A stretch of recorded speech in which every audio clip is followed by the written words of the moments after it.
निवडणुकीसाठी आज मतमोजणी होत आहे. 111 सदस्यीय संघ असणार आहे. मात्र 500 उमेदवार या ठिकाणी रिंगणात आहेत. गेल्या अनेक वर्षांपासून नवी मुंबई महानगरपालिका निवडणुकांची चर्चा सुरू होती, प्रतीक्षा होती. अखेर निवडणुका या पार पडलेल्या आहेत. कालच मतदान झालं आणि आज मतमोजणी ही पार पडत आहे. सध्याची जर या ठिकाणी स्थिती पाहायला गेलं तर सध्या या ठिकाणी भाजप आघाडीवर आहे, त्यानंतर शिंदे गट आहे आणि नंतर ठाकरे गट आणि त्यानंतर कुठेतरी राष्ट्रवादी अजित पवार गट आणि शरद पवार गट असणार आहेत. पण सध्याचा जो निकाल हाती येतोय त्यामध्ये जर पाहायला गेलात तर भाजपने बाजी मारल्याचं आपल्याला पाहायला मिळते.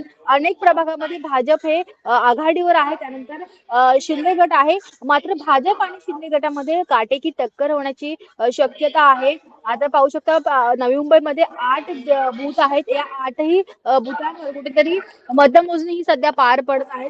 पोलीस यंत्रणा सतर्क आहे. या ठिकाणी मोठ्या प्रमाणात चोख बंदोबस्त करण्यात आलेला आहे. प्रत्येक विभागामध्ये प्रत्येक उमेदवार आहेत, त्यांचे कार्यकर्ते आहेत, जे निकालाची वाट पाहताना आपल्याला पाहायला मिळतंय. आतापर्यंत नवी मुंबईमध्ये 3 ते 4 फेऱ्या पार पडलेल्या आहेत आणि या सर्व चारही फेऱ्यांमध्ये भाजपने बाजी मारल्याचं पाहायला मिळतंय. कुठेतरी 25 ते 27 जागांवर भाजप या आघाडीवर आहे. त्यामुळे 111 सदस्यीय संघांसाठी ही निवडणूक पार पडत आहे आणि यामध्ये 500 उमेदवारांचं भवितव्य आज हे ठरणार आहे. काही वेळातच संपूर्ण निकाल हा संपण्याची शक्यता आहे.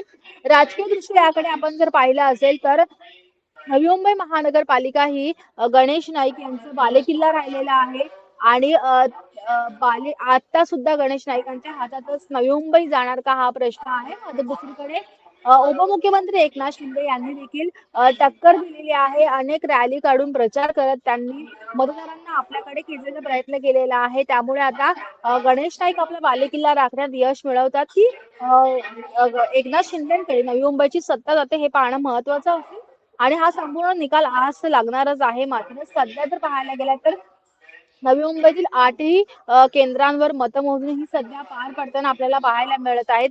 अनेक ठिकाणी भाजपचे उमेदवार हे आघाडीवर आहेत. तर ज्या ठिकाणी भाजपचे माजी महापौर सागर नाईक हे देखील आघाडीवर त्यांचा संपूर्ण पॅनल आहे तो पॅनल पूर्ण आघाडीवर आहे.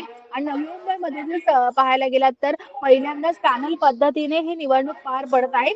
पॅनल पद्धत जर पाहायला गेलात तर 28 प्रभाग आहेत आणि 27 प्रभागांमध्ये 4 नगरसेवक प्रत्येकी निवडून येणार आणि एका प्रभागामध्ये 3 नगरसेवक निवडून येणार आहेत. पहिल्यांदाच पॅनल पद्धत होत आहे. त्यामुळे कुठेतरी तेव्हा देखील यामध्ये वादविवाद समोर आलेलं होतं.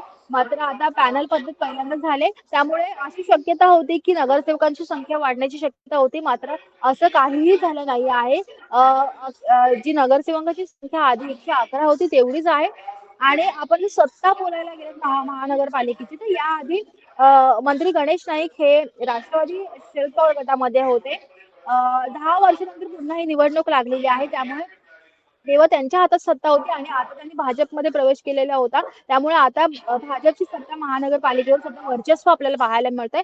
मात्र आता निकाल काय हाती येतोय हे देखील पाहणं महत्त्वाचं असणार आहे. कारण खरं तर पाहायला गेलं तर गणेश नाईक यांच्यासाठी ही वर्चस्वाची लढाई असणार आहे. आणि त्यासाठीच शिंदे गट देखील तयारीने ताकदीने मैदानात उतरायचं आपल्याला पाहायला मिळतंय.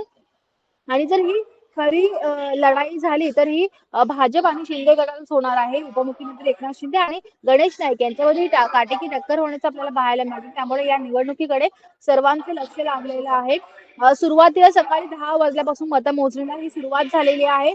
सुरुवातीला अनेक जे मतमोजणी केंद्र आहे त्या ठिकाणी गोंधळ निर्माण झाला होता.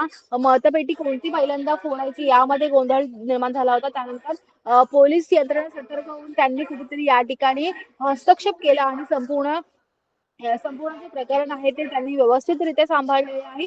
सध्या आता तरी सगळीकडे शांतता आहे आणि त्यामुळे कार्यकर्ते देखील निकालाचीच वाट बघतायत. त्यामुळे नवी मुंबईची सत्ता आता कोणाच्या हातात जाते, गणेश नाईक आपलं नवी मुंबई पुन्हा काबीज करणार का किंवा मग एकनाथ शिंदे सत्ता मिळवणार हे पाहणं खूप अत्यंत महत्त्वाचं असणार आहे. काही वेळातच संपूर्ण निकाल जाहीर होण्याची शक्यता वर्तविण्यात येत आहे.